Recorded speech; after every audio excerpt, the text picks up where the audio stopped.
Recordemos entonces de la teoría que vieron en la anterior presentación, que la combustión es la entrada de un combustible a un proceso, que ya vieron que puede ser coque, que puede ser madera, que puede ser petróleo, entre otros, más la presencia de oxígeno.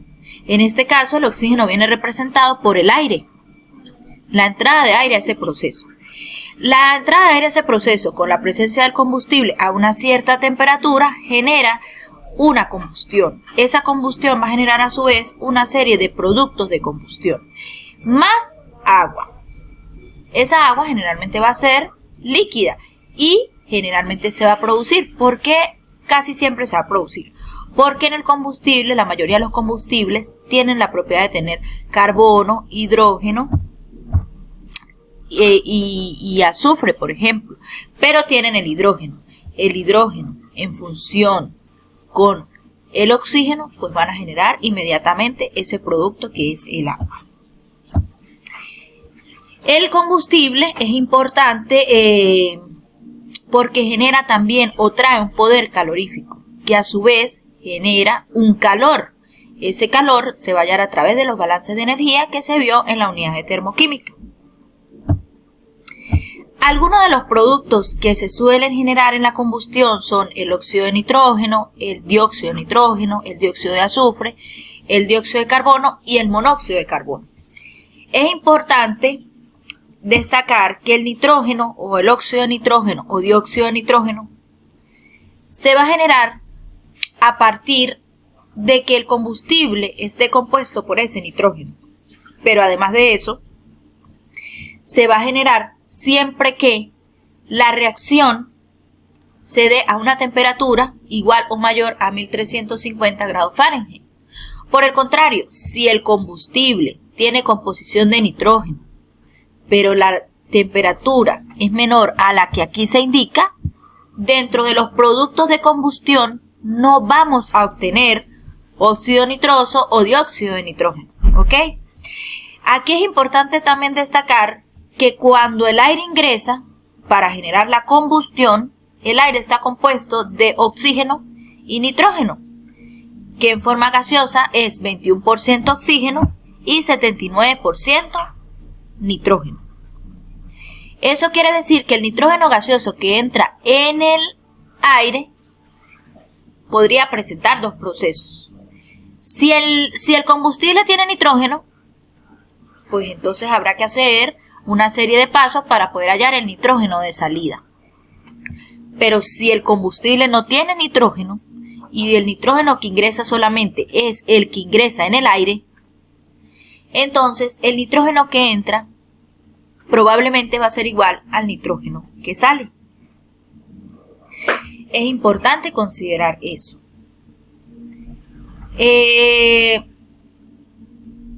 Aquí se muestra o se señala la reacción de una combustión completa y la reacción de una combustión incompleta. La combustión completa, como lo vieron en las bases teóricas, es cuando todo el carbono del combustible y el oxígeno se oxidan para generar solo dióxido de carbono. En el caso de una combustión incompleta, que es lo real, lo que sucede en la mayoría de los procesos industriales, una parte del carbono se oxida y se convierte en dióxido de carbono y otra parte se convierte en monóxido de carbono. En la combustión, como estaba inicialmente conversando, se presentan varios casos. En este caso, en esta presentación, vamos a ver lo que es el caso 1. El caso 1 es cuando se conoce el alimento. ¿Y qué quiere decir eso de que se conoce el alimento? Es decir, se conoce el combustible que ingresa al proceso de combustión. Vamos a ver este ejercicio. Dice, metano gaseoso en estado gaseoso, ya nos están diciendo, el metano en estado gaseoso, inicialmente a 720 grados Rankine, se quema con un exceso de aire. Recordemos que el aire está compuesto de oxígeno y nitrógeno gaseoso. Ese aire entra a 900 grados Rankine. La reacción ocurre a una atmósfera de presión y de manera completa, es decir, nos están diciendo una combustión completa, saliendo los productos a 3330 grados Rankine. Determine la composición del gas de salida en base seca. Cuando nos dicen en base seca es que la composición del gas de salida no debe tener agua. Es decir, se debe evitar o anular el uso de los moles del agua que tengamos en la composición del gas de salida. Cuando hablamos de gas, de una vez estamos hablando de una composición molar. No se puede hablar de una composición másica o de una composición volumétrica, sino de una vez molar.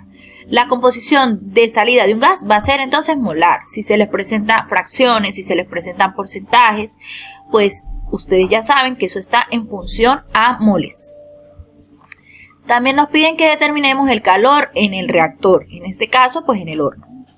Nos dice, asuma que el nitrógeno no reacciona. Al decirnos esto, entonces el nitrógeno que ingresa debería ser igual al nitrógeno que sale. Eso sí, el nitrógeno real. ¿Ok? Y ya vamos a ver qué se refiere eso de real. Entonces aquí más o menos vemos el esquema. Tenemos el horno, tenemos un ingreso de metano que nos dice que ingresa a 720 grados Rankine. Además que ingresa aire en exceso, 900 grados Rankine. ¿Por qué hablamos de aire en exceso? Porque se necesita un porcentaje más de aire para que se dé la combustión en el proceso. Es decir, no es suficiente con aire natural, sino que hay que inyectar un porcentaje de aire. Ajá, entonces en el gas de salida vamos a obtener los gases de combustión.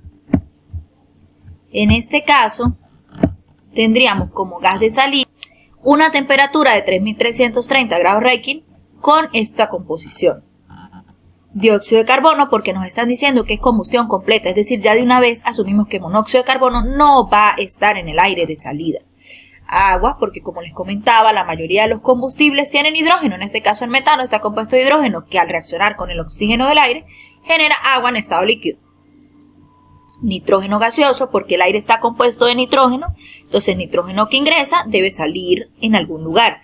Y oxígeno, porque por supuesto también el aire está compuesto de oxígeno, reacciona ese con el metano y un porcentaje también va a salir. O es lo que hay que notar, si un porcentaje va a salir o definitivamente todo reacciona. ¿Ok? Eso se ve en los problemas. Como les comentaba, pues el aire tiene nitrógeno y oxígeno. Recordemos que tiene 79% de nitrógeno y 21% de oxígeno, que también debería ser una composición molar. A menos que nos hablen de un combustible, por ejemplo, como madera, que se presenta en estado sólido. Cuando nos hablen de gases, pues eso va a ser composición molar. Si nos hablan como por ejemplo madera, está en estado sólido, petróleo, estado líquido, pues tendremos que observar de qué manera podemos convertir todo eso a moles para hallar los gases en composición molar, porque los gases deben estar en composición molar. Eso es clave de estos procesos de combustión y deben tenerlo muy en cuenta. Bueno, aquí podemos observar la reacción que se presenta en el proceso de combustión y recordemos que es una combustión completa. Entonces el combustible que ingresa es metano, reacciona con el oxígeno presente en el aire, formando como combustión completa dióxido de carbono y el agua que ya les mencionaba por qué se genera. El primer paso para poder hallar la composición de los gases de salida es el siguiente. Base de cálculo. Nos están diciendo que ingresa un combustible denominado metano, pero no nos hablan de qué cantidad y nos dicen calcula el porcentaje en base seca de los gases que salen. Entonces, de alguna manera nosotros tenemos que tener un valor que nos permita proseguir, ¿sí? En este caso, como no tenemos cuál es la cantidad de gas que ingresa, pues asumimos directamente un mol. Si fuese madera, podríamos asumir 1000 kilos, 1 kilo. Va a depender de ustedes el número que asuman como base de cálculo. Lo importante es que sepan que todo lo que hallen va a estar en función de un mol de metano. O va a estar en función de la base de cálculo que hayan asumido. Si, por ejemplo, el dato luego lo tienen real, pues simplemente tienen que hacer una conversión. Si saben que se generó tanto CO2 por un mol de metano, entonces por X valor real, ¿cuánto se generaría? El segundo paso es realizar un problema teórico. Como no se tiene información real, y tampoco teórica, arrancamos ahorita es con asumir una base de cálculo, pues procedemos con un problema teórico que nos va a llevar a tener información real, es decir, nos va a llevar a hacer un problema real. ¿Cuál es nuestro problema teórico? La combustión completa del combustible con el oxígeno para generar dióxido y agua. Entonces, en este problema teórico, nosotros vamos a asumir que lo único que se genera en el proceso es dióxido de carbono y agua. A dióxido le vamos a llamar X y al agua le vamos a llamar Y. ¿Qué pasa si, por ejemplo, tuviésemos en el combustible también composición de nitrógeno y azufre? En el problema teórico no vamos a considerar esas salidas. Las vamos a considerar es en el problema real, ¿ok? En el problema teórico no se va a considerar.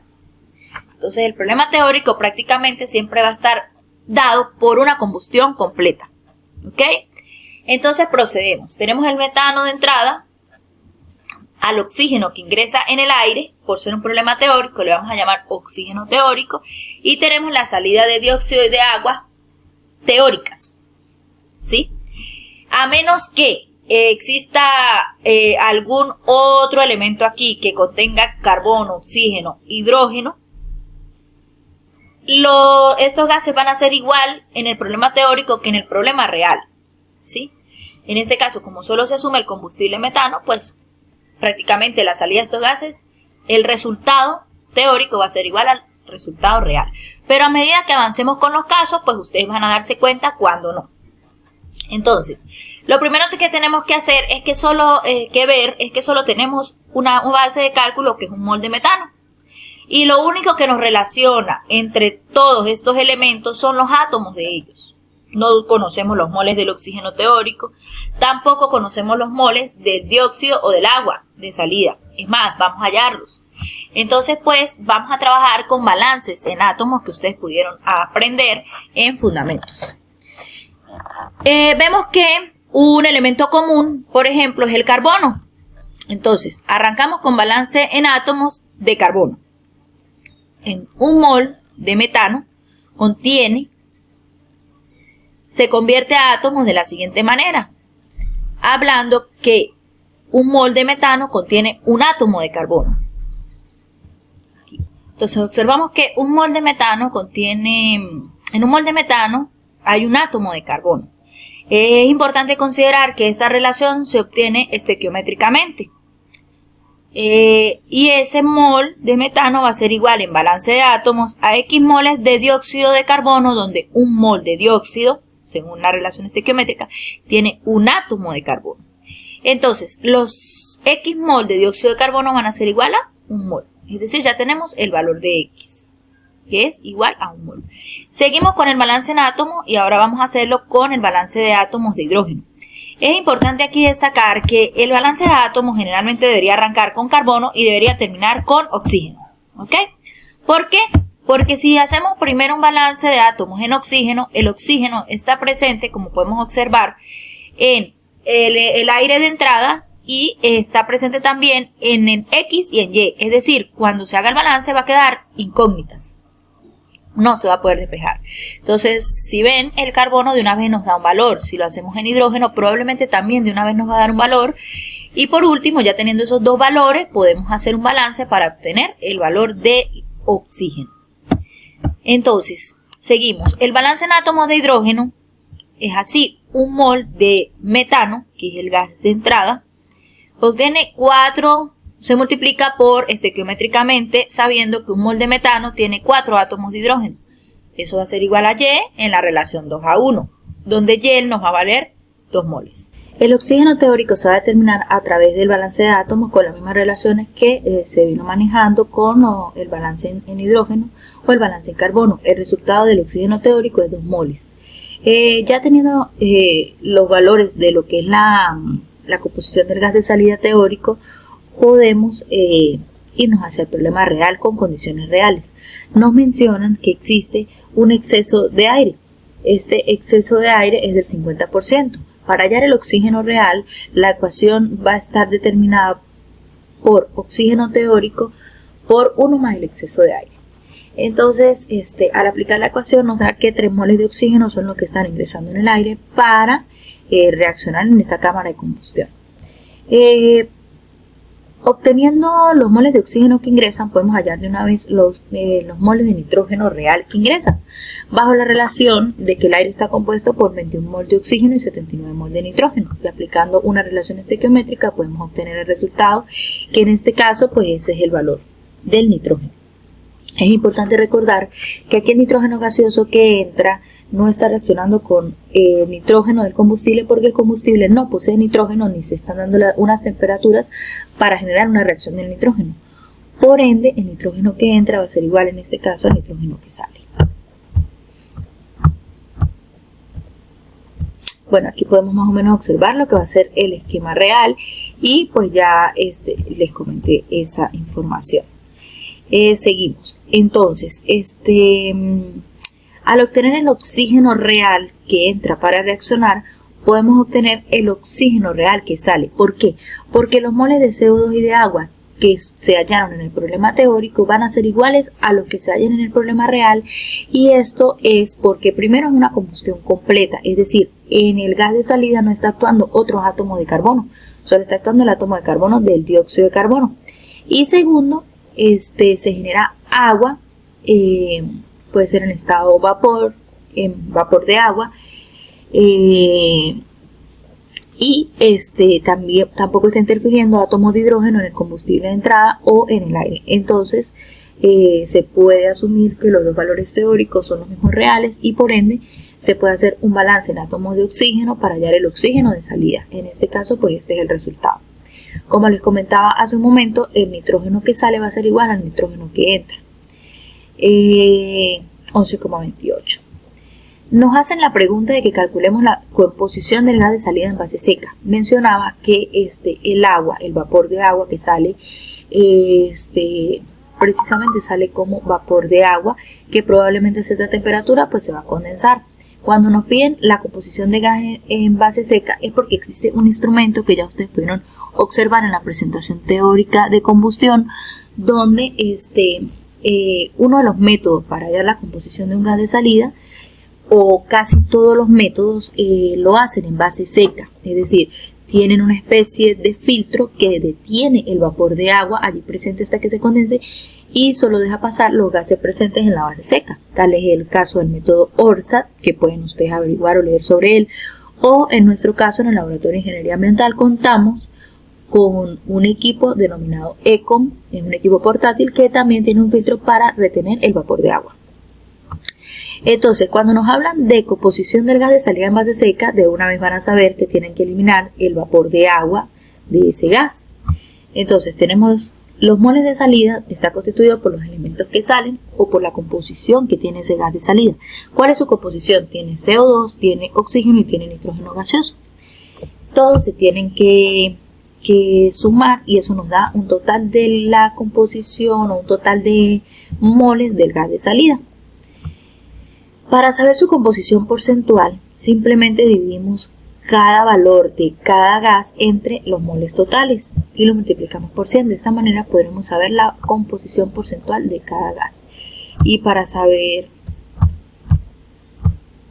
y así de esta manera podemos saber cuál es el gas de salida en base seca, que ya les explicaba que la mayoría del tiempo se pide en base seca porque todos los métodos que permiten hallar los gases de salida se hacen en base seca, ya que tienen filtros que retienen el vapor de agua de ese gas. También nos piden el balance de energía. Para esto pues procedemos a realizar lo que es una tabla que ya ustedes la aplicaban en la unidad de termoquímica. En este caso es lo mismo. Vamos a aplicar una tabla donde vamos a determinar cuáles son los moles que entran del compuesto, que reaccionan y que salen. En el caso del metano, pues la base de cálculo que se asumió fue un mol. Por supuesto, este mol ingresa y este mol reacciona en su totalidad, saliendo nada. Hablamos de una combustión completa, por lo tanto ya sabemos que la composición del gas de salida es dióxido de carbono y agua. El dióxido de carbono por supuesto no ingresa en el combustible, pero él forma parte de la reacción que se genera dentro de la cámara de combustión y sale. Tenemos el oxígeno que se ingresa en el aire, reacciona y sale. ¿Cómo se puede hallar el oxígeno que reacciona? Bueno, el oxígeno que entra menos el oxígeno que sale nos va a dar el valor del oxígeno que reacciona. El nitrógeno conversábamos que como no existe ninguna otra parte de la composición del combustible, pues y el que entra es igual al que sale. El agua, por el contrario, solo reacciona y sale. Aquí es importante considerar todos los compuestos que forman parte de la reacción, porque así sea un compuesto, un residuo en estado sólido, por ejemplo, así sea cualquier compuesto, él va a generar una especie o va a aportar un porcentaje de calor a la reacción. Entonces es importante que todos los compuestos sean considerados. ¿Cómo se hace el balance de energía? Pues vamos a seguir con el mismo fundamento que teníamos para termoquímica, lo vamos a aplicar a través de la ley de Hess, donde dice que para hallar el calor que genera una reacción, en este caso en la cámara de combustión, pues se presenta una ecuación de estado donde la reacción va hacia condiciones estándar y posteriormente sí a sus condiciones finales. Entonces, esta es la reacción que se nos está presentando. Ya nos están hablando de que el agua está en estado líquido, podría estar en estado en vapor, entonces podría estar en estado gaseoso, o en las tablas de termodinámica se podría encontrar como FG. Entonces aquí pues lo que tenemos que tomar en cuenta es quiénes entran a 720 grados Rankine, quiénes ingresan a 900 y cuál es la temperatura de salida. Y por supuesto tomar en cuenta que esto está en grados Rankine, que aquí está en grados centígrados y que debemos convertir o centígrados a Rankine o Rankine a centígrados, porque generalmente es un error que se suele cometer y el diseño no queda bien. Entonces el calor va a ser directamente proporcional a la entalpía, y la entalpía está relacionada según la ley de Kirchhoff como delta H1 más delta H de reacción más delta H2. En este caso hay un delta H1 y un delta H1', debido a que se presentan dos temperaturas distintas de las corrientes de entrada. Y el delta H2 que sí es uno solo y va a salir a una sola temperatura. Y el delta H de reacción son los productos menos los reactivos presentes en condiciones estándar. Entonces, ¿quiénes son condiciones estándar? En condiciones estándar, o lo que es lo mismo, la reacción como si fuese completa, que se nos presentaba agua, dióxido de carbono, metano y oxígeno. ¿Ok? No colocamos el nitrógeno, porque el nitrógeno, pues lo que entra es igual a lo que sale, y él no reacciona en condiciones. Él no reacciona, entonces como no reacciona, pues simplemente no forma parte del delta H de reacción. Recordemos que aquí es todo lo que reaccionó. El delta H1, que va de la temperatura inicial hasta las condiciones estándar, en este caso está constituido por el metano y por el oxígeno, pero ambos en diferentes temperaturas. Los E sub P, para hallar delta H1, como ya se conversaba en anteriores clases, pues se hallan a través de las tablas enviadas leyendo la ecuación del C sub P de cada lado. El delta H2 pues va a ir de condiciones estándar hasta la temperatura final y va a estar constituido en este caso por CO2, por nitrógeno gaseoso y por agua. ¿Por qué el nitrógeno gaseoso aquí sí? Bueno, el nitrógeno gaseoso, aquí sí, porque él a la salida está aportando un calor en esa cámara de combustión. ¿Okay? Entonces aquí es considerado. Vamos a seguir con un segundo caso. El caso 2 se refiere a si se conoce el alimento en composición. Entonces el ejercicio pues dice así: sequemos combustible líquido que contiene 80% de carbono, 10,8% de hidrógeno, 1% de nitrógeno, oxígeno. Asuma que el proceso se realiza en combustión completo y hay un 60% de exceso de aire. Cuando nos hablan de combustión completa, pues ya de una vez nosotros sabemos que lo que se va a generar en el gas de salida es dióxido de carbono. En este caso estamos obviando que se genere monóxido porque la combustión está siendo completa. Bien, entonces conocemos la composición del combustible de entrada. Este combustible nos está hablando que es líquido. Al hablarnos que es líquido, la composición que tiene ese combustible de una vez es másica, es decir, no es molar. Por lo tanto, si vamos a asumir una base de cálculo, la base de cálculo tiene que ser en masa. ¿Ok? Si ustedes quisieran, pueden asumirlas en volumen, solo que tendrían que conocer al menos la densidad de ese combustible para poderlo llevar a masa. Entonces, en este caso, pues lo asumimos en masa. Entonces vamos a asumir 100 gramos del combustible. Lo segundo que vamos a hacer es establecer el problema teórico, como ya les comentaba en el ejercicio anterior. Este problema teórico va a estar constituido de el combustible de entrada, cuya composición va a ser carbono, hidrógeno y oxígeno. Si ven, en el problema teórico no estamos considerando el nitrógeno. Y no se considera precisamente porque el nitrógeno que ingresa en el combustible no reacciona. Las temperaturas a lo que está sucediendo esta combustión no es para que este nitrógeno que ingresa en el combustible líquido reaccione. Quiere decir que el nitrógeno como ingresa va a salir, ¿ok?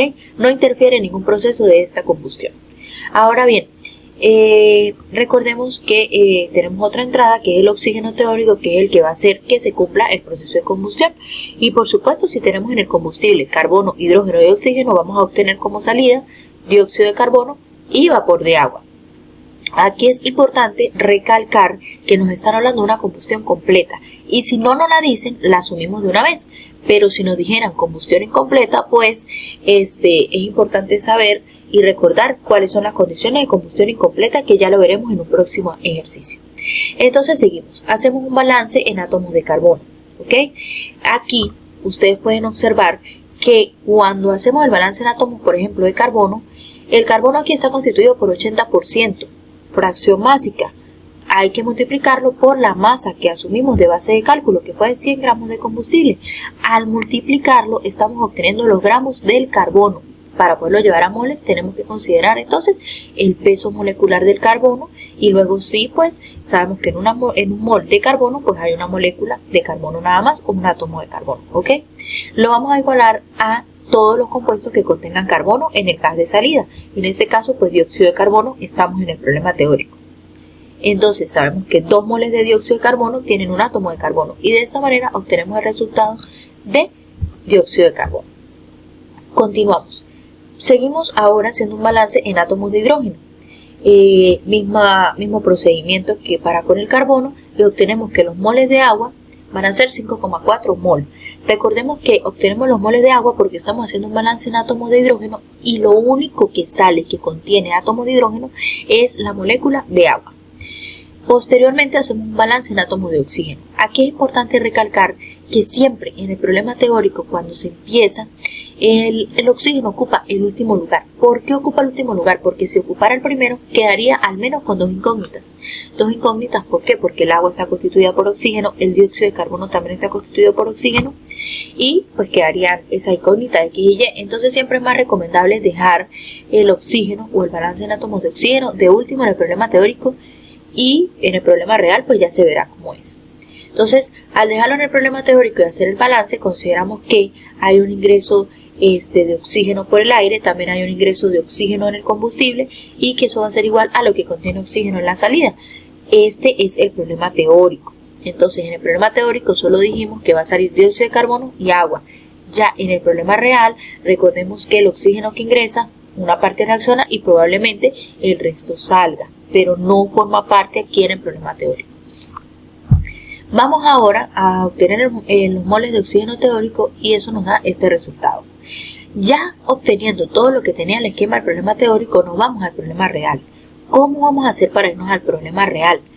Conocemos un dato muy importante, que es el exceso de aire. El exceso de aire se aplica a un proceso de combustión para garantizar que la combustión se dé. Es el aire necesario para que todo el combustible se queme en presencia de aire, me genere un gas de salida, pero además de eso genere un producto, porque recordemos que esta combustión siempre genera un producto. Por ejemplo, en una caldera, el producto importante a generar va a ser el vapor de agua, vapor que luego va a ir a algún proceso de alimentos, algún proceso de enfriamiento, cualquier proceso que necesite de un vapor de agua. Entonces, el exceso de aire en este caso nos dicen que se está inyectando 60%. Entonces, el oxígeno real, ¿cómo es? Ya lo decíamos en el anterior problema, oxígeno teórico por 1 más el exceso de aire, en fracción. Y eso nos da pues el oxígeno real. El nitrógeno, bueno, con la relación que ya conocemos, que hay en el aire hay 21 moles de oxígeno y 79 moles de nitrógeno, pues calculamos el nitrógeno real. Y en este caso, el nitrógeno gaseoso que ingresa va a ser igual al mismo que sale. No que el nitrógeno había en el combustible, ya lo dije anteriormente, que el nitrógeno no reacciona a esas temperaturas. Entonces el nitrógeno que está en el combustible líquido, así como entró, salió y no formó parte del proceso de combustión.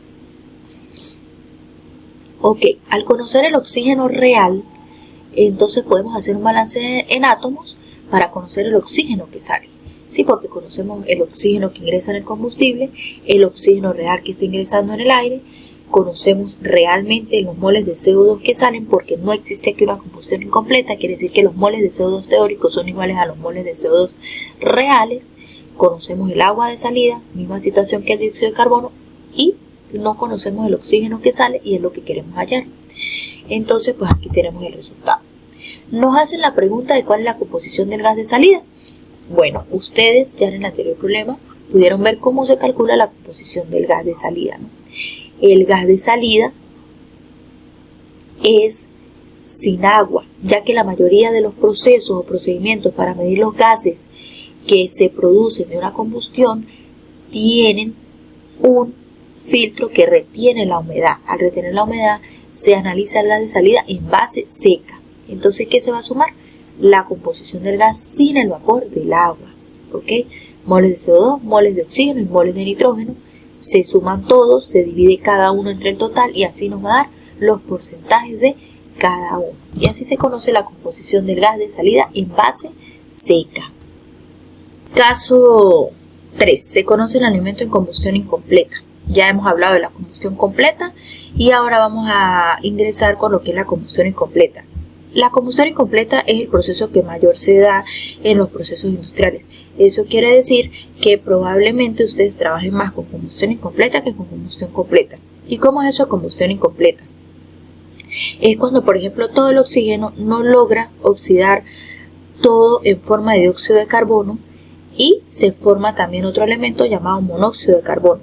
A veces algunos autores refieren que la combustión incompleta también se da cuando el combustible posee un alto porcentaje de carbono y este, al no oxidarse completamente con el oxígeno de la combustión presente en el aire, pues se forma dióxido de carbono y monóxido de carbono, que es lo más común que sucede, ¿ok? Entonces en este ejercicio nos dice, se quema un combustible sólido. Sólido, de una vez nos están hablando de sólido, quiere decir que la composición del combustible de entrada ya saben que es másica. 86% carbono, 9% hidrógeno, 5% azufre y nos están hablando un 40% de exceso de aire, que el exceso de aire precisamente es el aire que se inyecta al proceso de combustión para garantizar la combustión que se requiere para generar un producto. En este caso, pues el vapor de agua es el producto. En condiciones tales que el 10% se quema en combustión incompleta, quemándose el 100% del carbono y del hidrógeno. Nos están hablando de que todo el carbono se quema y que todo el hidrógeno se quema, es decir, todo el carbono se convierte en dióxido de carbono y monóxido y todo el hidrógeno se convierte en vapor de agua. Calcule la composición del gas de salida. Entonces, si nuestro combustible contiene carbono, hidrógeno y de azufre, pues el gas de salida de una vez nos da CO2, combustión incompleta, CO, vapor de agua y además dióxido de azufre. Aquí, a diferencia del ejercicio anterior donde nos hablaban de nitrógeno, el azufre sí reacciona a cualquier temperatura. Entonces, aquí sí de una vez el gas dióxido de azufre se está formando en la composición del gas de salida. El primer paso, igual que el anterior, asumir una base de cálculo. En este caso es un combustible sólido, por lo tanto se asume una base de cálculo en masa y ya sabemos que el porcentaje del combustible que ingresa es fracción másica. Nos vamos a un problema teórico, tal como se les ha explicado, y hacemos primero el balance en átomos de carbono. En este caso tenemos el carbono que ingresa y en el problema teórico no se va a considerar la combustión incompleta. Le vuelvo a recargar, en el problema teórico es un problema teórico, es lo más ideal que puede suceder, es decir, que todo el carbono se oxide solo en dióxido de carbono. Por lo tanto, solo se genera en el problema teórico dióxido de carbono. Entonces el balance en átomos de carbono va a ser el carbono que ingresa en el combustible y el CO2 que sale en el gas en condiciones ideales. Entonces aquí, bueno, aplicamos el mismo balance que hemos venido aplicando, convertimos a masa del carbono con peso molecular a moles, lo relaciona en átomos y obtenemos los moles de dióxido de carbono. Procedemos con el balance en átomos de hidrógeno de la misma manera y obtenemos los moles de agua que nos da este balance en átomos de hidrógeno. Y seguimos con el balance en átomos de azufre, que en este caso pues es prácticamente igual que como lo hacemos con el carbono y el hidrógeno, y nos da los moles de dióxido de azufre. De aquí, ¿qué podemos decir de este problema teórico? De este problema teórico vemos que el combustible tiene hidrógeno en el ingreso y solo sale agua. Por ende, los moles de agua en el problema teórico van a ser igual al problema real. Los moles de dióxido de azufre del problema teórico van a ser igual al problema real. Lo que no es igual es el dióxido de carbono, porque recordemos que existe un monóxido de carbono que está saliendo en el problema real. Eso quiere decir que hay más carbono añadido y por lo tanto eso debemos considerarlo para hallar lo que realmente sale de dióxido de carbono. Seguimos en el problema teórico. Hacemos un balance en átomos de oxígeno. El oxígeno que va a ingresar en el aire le llamamos oxígeno teórico y este es el resultado que obtenemos. Posteriormente nos podemos ir a calcular ya el oxígeno real porque conocemos el exceso de aire, ¿ok? Entonces al conocer el exceso de aire calculamos el oxígeno real. El nitrógeno gaseoso, mismas condiciones que venimos manejando. El que ingresa es igual al que sale y cómo lo obtenemos a través de la relación de ellos en el aire. Él ya decía que el dióxido de azufre real es el mismo teórico y que el agua real es el mismo teórico. Ahora bien, dióxido de carbono que sale, ¿cuál será el real? En este caso a nosotros nos dice el enunciado que el 10% se produce en combustión incompleta. ¿Qué quiere decir? Que el 90% sale en forma de dióxido de carbono y el 10% en forma de monóxido de carbono. De esta manera, multiplicar el 90% del CO2 teórico, obtenemos el CO2 real que sale y el 10% por el CO2 teórico obtenemos el monóxido de carbono real que sale. Luego procedemos a calcular lo que nos pide el ejercicio, que es la composición del gas y el oxígeno que sale. Recordemos que el oxígeno que sale lo van a hacer a través de un balance general de oxígeno ya con los datos reales, y la composición del gas, recuerden que el agua no se considera en la composición del gas de salida, ya que los equipos o instrumentos que miden los gases contienen filtros que atrapan la humedad y solo nos dan resultados en composición en base seca. ¿Ok? Entonces esto es importante que lo consideren también.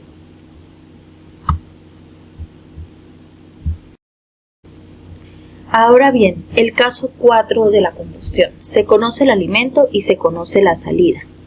Es decir, se conoce qué ingresa en el combustible y qué sale en forma de gas en base seca. Vamos a ver este ejercicio. Se quema un hidrocarburo gaseoso denominado parafina. Se sabe que el análisis del gas de la chimenea es del 10,8% para dióxido de carbono, 3,8% oxígeno y 85,4% nitrógeno. Aquí, ya viendo esa composición del gas de salida, podemos observar que no hay una combustión incompleta, sino una combustión completa, porque no nos están hablando de monóxido de carbono. Y por supuesto no nos dicen del agua porque es una composición en base seca, pero recordemos que el agua o el vapor de agua pues también está saliendo a través de este proceso de combustión. Determinen la relación hidrógeno-carbono, o sea, ya nos están diciendo que el combustible está constituido por estos dos elementos y que la molécula o la fórmula molecular está de la siguiente manera: carbono 2N más 1 y hidrógeno 2M. Entonces nos dicen calculen la relación de hidrógeno-carbono, es decir, como no se conoce cuántos átomos tiene allí en la fórmula molecular el carbono y el hidrógeno, pues tenemos que determinar eso precisamente. B, determinemos el exceso de aire. C, la relación volumétrica entre el gas de la chimenea y el gas del combustible. Si la temperatura de combustión es de 30 grados centígrados y la del gas de salida es de 200 grados centígrados. Y por último, determine el volumen del gas de la chimenea si se quema 300 gramos de combustible a presión atmosférica. Recordemos que la presión atmosférica pues una atmósfera, ¿ok? Entonces, bueno, aquí más o menos tenemos el esquema de lo que está sucediendo en este proceso de combustión. Primero está ingresando un combustible denominado parafina, que ya nos dicen que está constituido por carbono e hidrógeno, pero del cual no conocemos qué cantidad de átomos de carbono y qué cantidad de átomos de hidrógeno, y nos piden la relación carbono-hidrógeno de ellos, es decir, carbono sobre hidrógeno. Nos dice además que el combustible trabaja a 30 grados centígrados en condiciones de atmósfera, es decir, a presión de una atmósfera, Obviamente en un proceso de combustión debe ingresar aire, pero no conocemos qué cantidad de aire en exceso se está inyectando. Es más, es una pregunta que calculemos ese aire en exceso, pero recordemos que el aire normalmente está constituido por 79% nitrógeno gaseoso y 21% oxígeno gaseoso. Además nos dicen que el gas de salida sale a 200 grados centígrados compuesto por CO2, oxígeno, nitrógeno gaseoso. Como no hay monóxido de carbono, no hay combustión incompleta, es una combustión completa. Entonces podemos hablar que balance teórico es igual a balance real. Y por supuesto que sale agua. Entonces lo primero que debemos hacer es tomar en cuenta que primero no nos están dando un cálculo para todo esto. Aquí nos hablan si se quema 300 kilogramos de combustible. Y eso está muy bien para ese interrogante. Pudiésemos usar ese dato, pero como no conocemos la composición, los átomos que tiene el combustible, pues no es un dato que podamos considerar. Más si conocemos aquí la composición del gas de salida, pero por supuesto una cosa es gas de salida y otra es combustible. Y en este caso, como la composición es del gas de salida, pues ya sabemos nosotros que la composición del gas es molar. Por ende, lo primero que vamos a hacer es asumir una base de cálculo del gas de salida molar. Entonces esa base de cálculo va a ser 100 moles de gas seco, porque es lo que nos están dando de información. Entonces aquí, al arrancar de atrás hacia adelante, es decir, al arrancar desde el resultado del gas hacia conocer el combustible y cómo está constituido, pues nosotros estamos arrancando del problema real. ¿Sí? A pesar de que tenemos una base de cálculo asumida, vamos a arrancar en un problema real porque ya conocemos la composición del gas de salida. Entonces, hacemos un balance en átomos de carbono, como lo hacemos en un problema teórico, pero esta vez de manera real. Sabemos que el combustible está constituido por carbono, entonces a ese le vamos a llamar X. X moles de carbono en la relación de átomos es igual a 10,8 moles de dióxido de carbono. Estos 10,8 recordemos que se obtuvieron de la composición del dióxido de carbono en el gas de salida por los 100 moles que asumimos de base de cálculo. Y con eso pues sabemos que los X moles de carbono va a ser igual a 10,8 moles, es decir, la cantidad de moles que contiene el carbono en esa parafina es esta. Nos vamos a balance en átomos de hidrógeno. Hacemos lo mismo, Y moles de hidrógeno por la relación atómica es igual a, pero en este caso recordemos que el hidrógeno que sale es agua y el agua no forma parte de lo que nos dieron de información del gas de salida.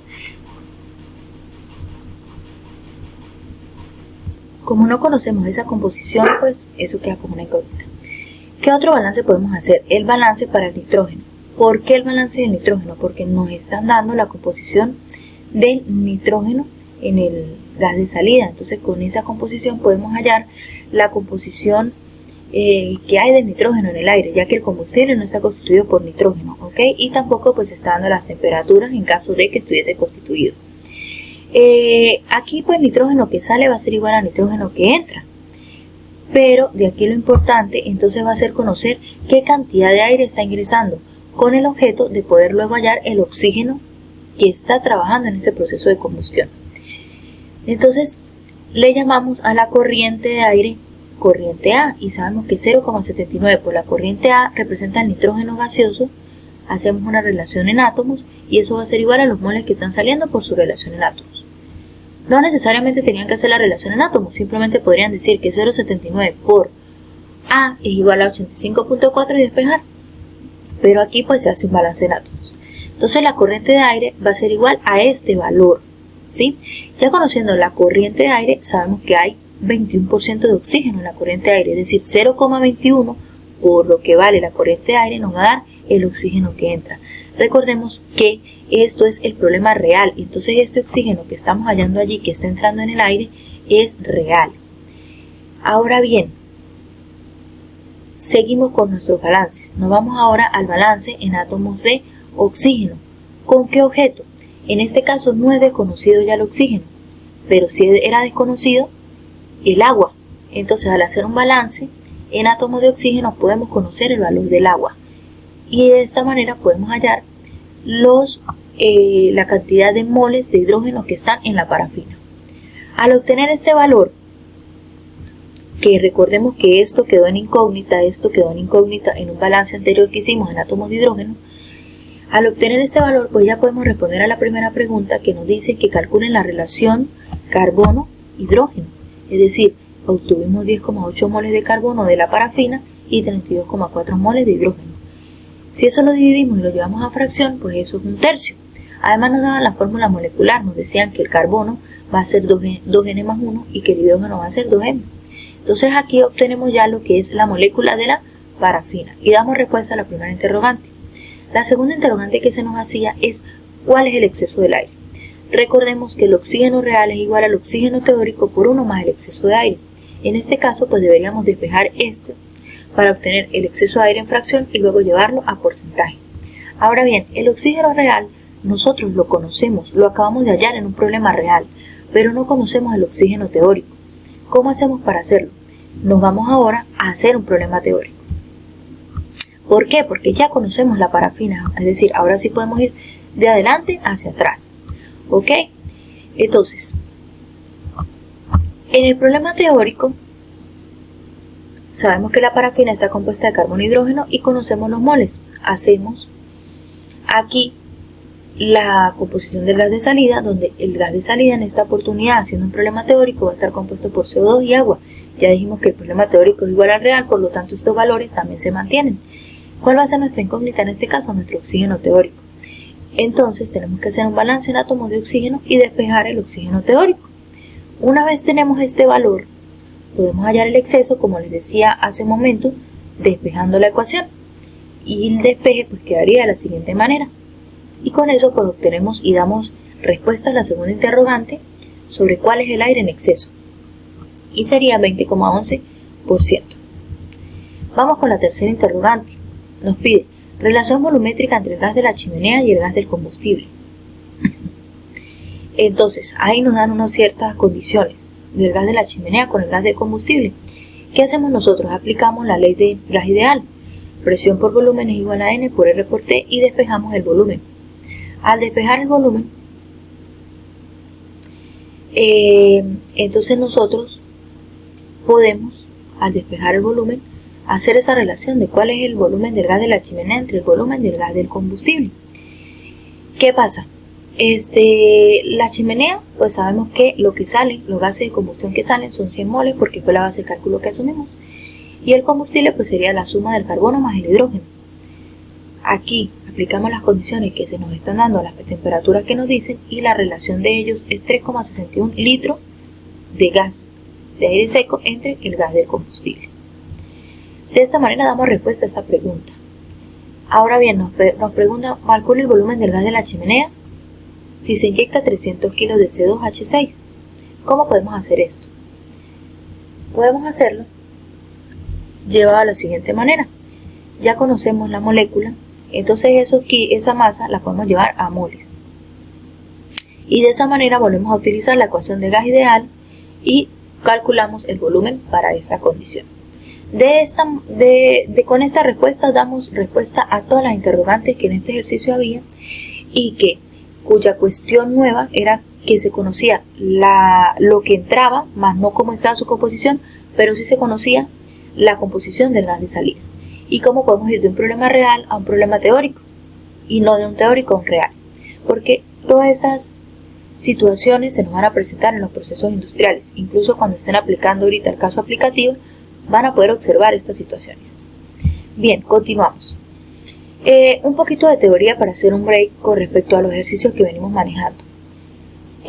Cuando existe una combustión incompleta, cuando existe agua en el combustible, hay un nuevo término que ingresa a funcionar en lo que es el balance de energía y el aporte de calor.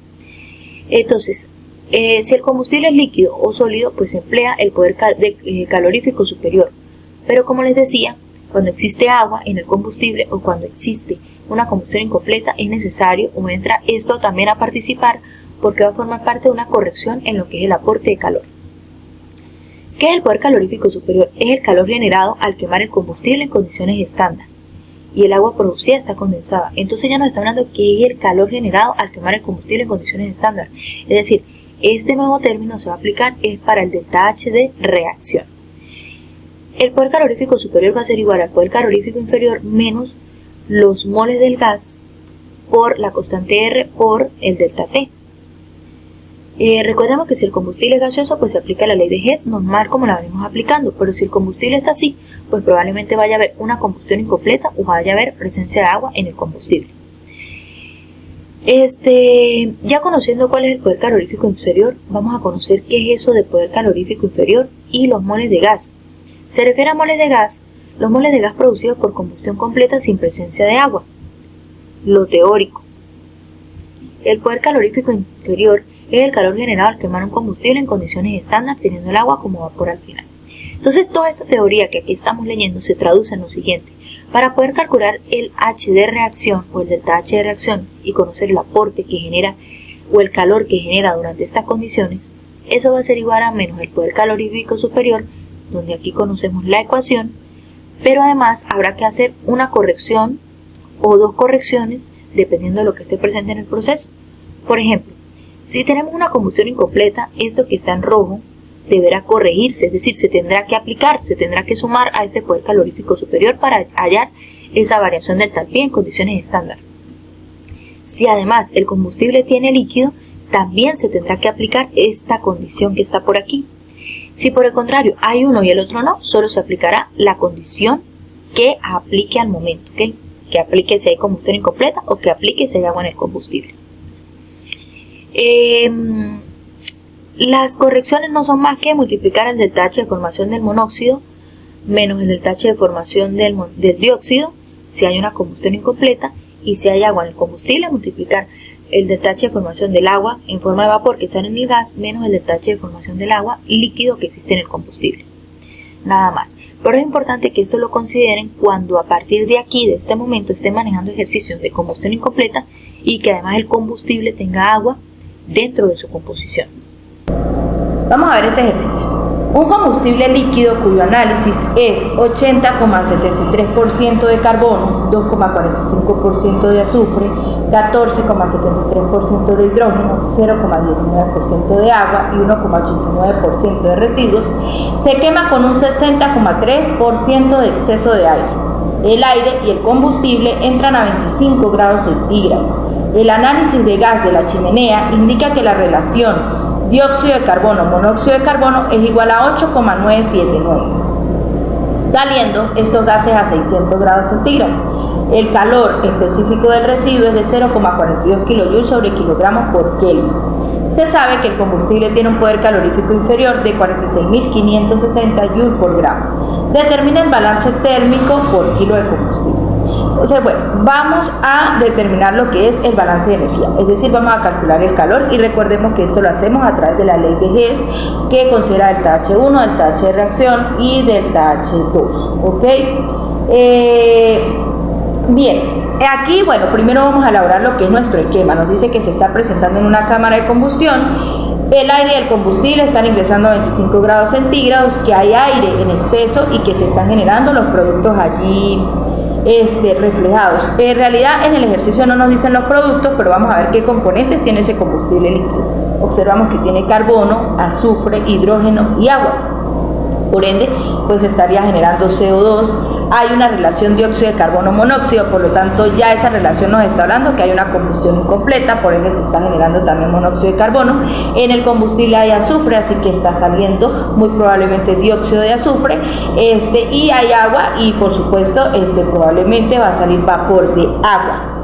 Además de eso, recordemos que el aire está contenido por nitrógeno gaseoso y oxígeno gaseoso. Entonces eso sería como la composición del aire de salida. Además de que existen unos residuos que ingresan en el combustible que tienen un poder calorífico, es decir, no intervienen en la reacción, más si aportan calor y por ende también forman parte de ese gas de salida. Ahora bien, ¿qué es importante de aquí? Bueno, nos dan una relación dióxido de carbono, monóxido de carbono, la cual nos dice que es igual a 8,979, nos dan el poder calorífico inferior o estándar, denominado 46.560 Joule sobre gramos, y nos dan el C sub P de lo que es el residuo, que nos dice que es 0,427 kJ sobre kilogramos por Kelvin. Entonces, bueno, vamos a ver cómo iniciamos. Primero, vamos entonces a ver nuestro problema teórico. Primer paso, antes de nuestro problema teórico, nos dimos cuenta de algo bien importante, y es que nos están hablando de un combustible líquido. Por lo tanto, de una vez la base de cálculo que tomemos va a ser másica, ¿ok? Porque nos hablan combustible líquido. Por lo tanto, esa composición de entrada de esos elementos que forman parte de ese combustible están en fracción másica, ¿ok? Ahora vamos, luego de asumir eso y asumimos una base de cálculo de 100 kilogramos de combustible, vamos entonces a ver nuestro problema teórico. Dibujamos nuestra cámara de combustión, ingresa oxígeno teórico, recordando que el oxígeno teórico es aquel capaz de oxidar todo el combustible y generar el proceso de combustión sin necesidad de inyectar exceso de aire y generando combustión completa. Entonces, aquí, ¿qué está constituido el combustible? El combustible está constituido por carbono, por hidrógeno, por azufre y vamos a ver de nuevo, está constituido por carbono, azufre, hidrógeno, residuos y agua. Entonces, en este caso, pues los residuos no los vamos a considerar dentro de los balances, solo los vamos a considerar y lo vamos a dejar quietecitos para nuestro balance de energía. Pero para lo que es nuestro balance de materia no se va a considerar. Entonces, consideramos carbono, el hidrógeno, el azufre y el agua, del cual obtenemos teóricamente dióxido de carbono, dióxido de azufre, porque el combustible tiene azufre, y agua. Balance en átomos de carbono es lo primero que vamos a realizar. ¿Cómo hacemos eso? Bueno, si sabemos que son 100 kilos de combustible, entonces podemos deducir que tenemos entonces 80,73 kilos de carbono, 14,73 kilos de hidrógeno, 2,45 kilos de azufre y 0,19 kilos de agua. Cuando hacemos balance en carbono, entonces, ¿cuánto carbono hay? 80,73 kilos. Esa masa la tenemos que llevar a través del peso molecular del carbono a moles. En este caso vamos a trabajar en kilomoles. Peso molecular, kilogramos sobre kilomoles. Entonces lo llevamos a moles, a kilomoles, y luego lo llevamos a átomos porque estamos haciendo un balance en átomos. Y decimos que en un kilomol de carbono hay un átomo de carbono. Eso lo igualamos a aquellos compuestos que tengan carbono, que en este caso es dióxido de carbono. Por lo tanto, a CO2 le llamamos X moles de CO2, X kilomoles de CO2 va a ir multiplicado por la relación de que un kilomol de CO2 tiene un átomo de carbono. Y eso nos da un despeje de que X, que es el dióxido de carbono, es igual a 6,72 kilomol. De la misma manera, hacemos el mismo procedimiento para lo que es el balance en átomos de hidrógeno y el balance en átomos de azufre, obteniendo como resultado que el agua es de 7,375 kilomol y el dióxido de azufre es 0,0765 kilomol. Ahora bien, ya teniendo estos valores, podemos irnos a nuestro balance de oxígeno teórico. ¿Cómo lo hacemos? Consideramos todo aquello que contiene oxígeno. En este caso, el agua de entrada, el combustible, contiene oxígeno. Está entrando el oxígeno teórico, y eso lo igualamos a todo aquello que sale que tiene oxígeno. En este caso, dióxido de carbono, dióxido de azufre y agua. Despejamos y obtenemos un valor de oxígeno teórico. Ya teniendo este problema teórico, nos vamos al problema real, y para eso pues vamos a hacer el cálculo de nuestro oxígeno real, ya que nos están diciendo que hay aire en exceso en 60,13% de proporción. Entonces, calculando nuestro oxígeno real, eso nos da un valor de 16,792 kilomol de oxígeno. Teniendo ya el valor del oxígeno real a través de la relación que hay 79 kilomol de nitrógeno gaseoso por 21 kilomol de oxígeno, obtenemos entonces nuestro nitrógeno gaseoso, el cual es de 63,17, y ya sabemos que aquí el nitrógeno gaseoso que ingresa es igual al nitrógeno gaseoso que sale, porque no hay en otra parte del combustible presencia de nitrógeno, ¿ok? Entonces ese sería el valor que entra, es igual al valor que sale. Bien, también podemos decir que el dióxido de azufre que sale es igual al teórico y que el agua que sale es igual al teórico, ¿ok?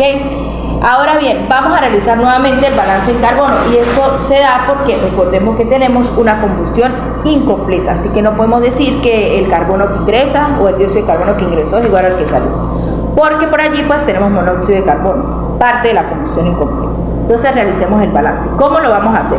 A nosotros nos dieron una relación que nos decía que CO2 sobre CO es igual a 8,979. ¿Qué podemos hacer aquí? Despejar. Despejamos, entonces CO2 va a ser igual a 8,979 CO. Vamos a llamar a ese monóxido de carbono para efectos del balance con una letra. En este caso yo le llamé con la letra W para poder hacer nuestro balance. ¿Qué es lo que estamos buscando aquí? Hacer todo en función de un valor, es decir, todo en función de monóxido de carbono para poder despejar. Vamos a ver cómo hacemos eso. Entonces, tenemos el carbono que ingresa y eso lo vamos a igualar a, en este caso aquí hay una multiplicación, pero es una igualación, ¿no? 80,73 kilogramos de carbono por el peso molecular, por la relación átomo-kilomol, va a ser igual a lo que sale. ¿Y qué sale? Entonces, como ya despejamos, el dióxido de carbono es igual a 8,979 monóxido de carbono, que en este caso lo llamamos W. Por la relación, un kilomol de monóxido de carbono tiene, un kilomol de dióxido de carbono tiene un átomo de carbono, más el monóxido de carbono que sale, con la relación de que un kilomol de monóxido de carbono tiene un átomo de carbono. Despejamos a W y eso nos da un valor de 0,674, que es igual a 0,674 kilomoles de monóxido de carbono. Allí ya tenemos nuestro valor de monóxido de carbono. Podemos sustituir en la relación CO2 sobre CO y de una vez despejamos cuánto CO2 está saliendo, y en este caso es 6,053 kilomoles de CO2. Bien, teniendo esto, entonces nosotros vamos a calcular cuánto oxígeno gaseoso está saliendo. Simplemente, como en todos los ejercicios, hacemos un balance en átomos de oxígeno y obtenemos que nuestro valor es 6,89 kilomoles. Hasta aquí nuestro balance de materia y ya tenemos todos los valores de nuestros gases de salida. Pero lo que nos están pidiendo es el calor. Entonces nos vamos a nuestro balance de energía, recordando que calor es igual a delta H1 más delta H de reacción más delta H2. Cuando ustedes expresen la ecuación, ustedes van a ver a través de la ley de Hess que para el delta H1 el aire y el combustible están ingresando a 25 grados centígrados, es decir, llevar una integral de 25 a 25 nos da un valor de 0, así que delta H1 directamente es igual a 0. Ahora vamos a calcular nuestro delta H2, ya que el gas de salida está a 600 grados centígrados. Aquí se iría desde el equilibrio, que es 25 grados centígrados, hasta 600 grados centígrados nuestra integral. Y estaría constituida por moles de dióxido de carbono, moles de dióxido de azufre, moles de agua, moles de oxígeno, moles de nitrógeno y aquí no lo estoy observando, pero también estaría constituido por los moles de precisamente monóxido de carbono que está saliendo. Faltó allí sumar. Y fuera de la integral, pues también está saliendo un residuo. El residuo nos ofreció un valor de C/P, por lo tanto, no podemos decir que es despreciable porque tenemos los valores, por lo tanto, y el residuo forma parte de ese aporte de energía. Entonces, sería más moles de residuo por el C/P del residuo por el delta T. Ahora bien, ¿cómo hallamos nuestro delta H de reacción? Lo vamos a hallar muy interesantemente. En el caso 4, al final yo les empiezo a explicar que si el combustible es líquido o es en masa, pues se aplica una ecuación, y que además si hubo una combustión incompleta y el combustible contenía agua, pues hay que hacer unas correcciones. En este caso esas correcciones aplican. Primero, porque hay una combustión incompleta, hay agua y el combustible es líquido o es másico. Entonces nuestro delta H de reacción va a ser igual a menos el poder calorífico superior, que es un dato que nos está dando el ejercicio, más. Entonces vamos a corregir esa combustión incompleta como moles de monóxido de carbono por delta H de formación del monóxido de carbono menos delta H de formación del dióxido de carbono, más vamos a corregir la presencia de agua en el combustible. Entonces sería moles de agua por delta H de formación del agua en estado gaseoso menos delta H de formación del agua en estado líquido. Y eso, allí también faltó esa L de líquido, y eso nos va a dar un valor del delta H de reacción. Suman delta H de reacción más delta H2 y así obtenemos lo que es el calor. Muchísimas gracias por su atención, y cuando estén en el estudio pues me preguntan dudas acerca de este cálculo de balance de energía. Hasta luego.